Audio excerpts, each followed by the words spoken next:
Karibu kwenye safari ya maisha ya fedha, mahali ambapo tunachunguza kila uamuzi wa kifedha kabla hatujaufanya, kwa sababu utajiri huanzia kwenye fikra kabla hujaonekana kwenye akaunti. Kwa majina naitwa Ada. Naitwa Sofia. Karibu kwenye safari ya maisha ya fedha. Ada, ndiyo, leo nataka nizungumze jambo ambalo limekuwa la kawaida sana. Mkopo. Ndiyo. Leo unaweza kukopa benki, unaweza kukopa SACCOS, unaweza kukopa kazini, unaweza kukopa kwa ndugu, na sasa unaweza kukopa kwa kubonyeza kitufe kwenye simu. Lakini bado watu wanabishana. Ndiyo. Wapo wanaosema bila mkopo usingeweza kupiga hatua, na wengine wanasema mkopo ndio mwanzo wa matatizo. Sasa ukweli uko wapi? Nadhani tatizo linaanzia kwenye swali tunalojiuliza. Watu wengi huuliza, naweza kukopa kiasi gani? Lakini swali muhimu zaidi ni kwa nini nataka kukopa? Lakini Ada, ndiyo, tukubaliane. Kuna watu wengi waliojenga nyumba kwa mikopo. Ndiyo. Wameanzisha biashara kwa mikopo. Wamesomesha watoto kwa mikopo. Kwa hiyo si sahihi kusema mikopo ni mibaya. Nakubaliana. Mkopo si adui. Lakini mkopo una tabia moja, Sophie. Haujali sababu uliokopa. Unahitaji ulipwe. Ndio maana lazima tuangalie zaidi kupata fedha. Kwa hiyo tatizo si mkopo, ni matumizi yake. Ndiyo, ni matumizi yake na uwezo wako wa kurudisha. Na kama mkopo huo unaongeza thamani ya maisha yako au unaongeza mizigo. Leo vijana wengi wanakopa kupitia simu. Dakika 2 tu fedha zinaingia. Ndiyo. Hakuna mazungumzo marefu, hakuna dhamana kubwa. Hilo linaonekana kuwa rahisi sana. Ndiyo, lakini urahisi wa kukopa unaweza kufanya watu wasifikirie kwa kina. Wengine wanakopa kulipa mkopo mwingine. Wengine wanakopa kwa ajili ya sherehe. Wengine wanakopa ili waonekane wanaishi vizuri. Na baada ya muda, deni linaanza kuendesha maisha yao. Kwa hiyo, kuna tofauti kati ya mkopo unaozalisha thamani na mkopo unaotumia thamani. Kabisa. Hebu fikiria mfano huu.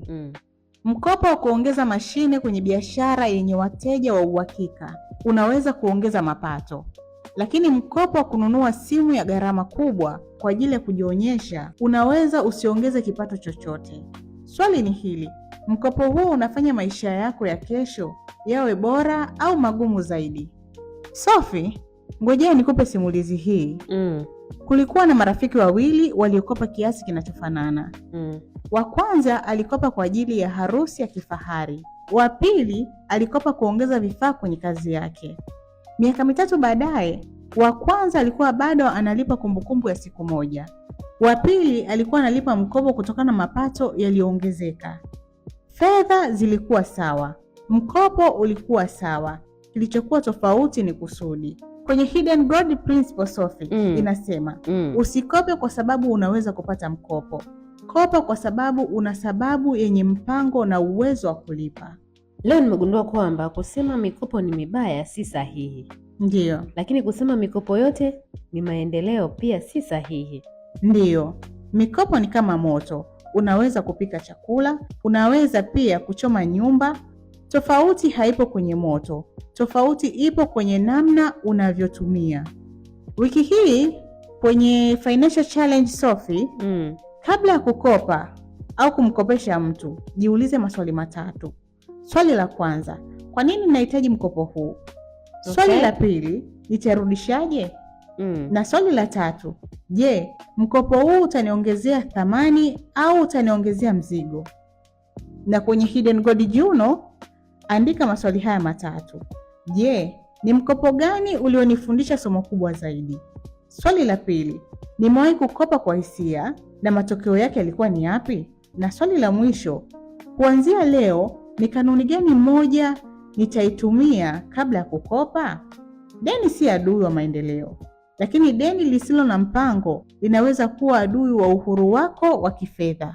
Asante kwa kuwa nasi. Leo tumegundua kuwa mkopo unaweza kuwa daraja au mtego. Tofauti iko kwenye maamuzi yetu. Wiki ijayo tutajadili mada ambayo watu wengi hawaielewi vizuri. Akiba au uwekezaji? Nianzie wapi? Kwa sababu watu wengi wanataka kuwekeza haraka. Lakini je, Kila mtu yuko tayari kuanza uwekezaji? Hii ni Safari ya Maisha ya Fedha. Usikose kufuatilia Safari ya Maisha ya Fedha ambayo inaruka kila siku ya Jumapili.